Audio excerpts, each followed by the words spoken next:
it is the secret sauce behind every successful startup. And when Valley VCs, sort of old school Silicon Valley, the VCs always looking at, the secret sauce. What's the magic ingredient in this startup that's going to make it more successful than all the others? And it's usually three things. It's that market vision that they've nailed. They've really got it.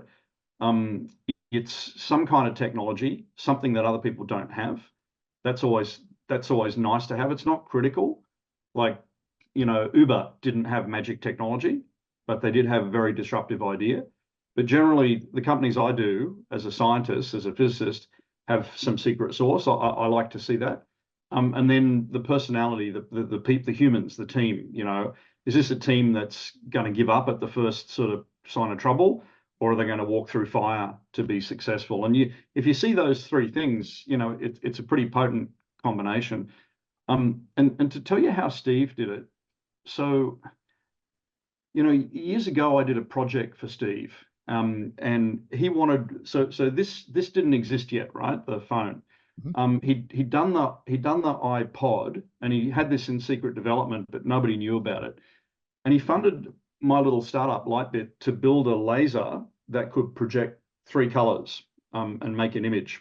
And it had a ridiculously low power budget. It had it was impossible, right? We built one, but it was impossible. Like you could never make it for the price point that you would need for it to be successful in an iPhone, right?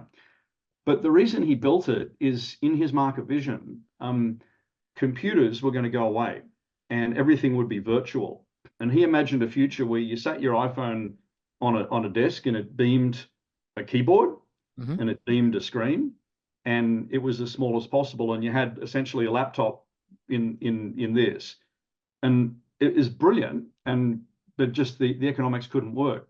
But if you think about it, he found another way to create that, because this is a laptop in the palm of your hand, and he used voice to get rid of the keyboard. And he used so that he was amazing. I can tell you all 6 of my startups only succeeded because they had the right market vision, but they never started with it.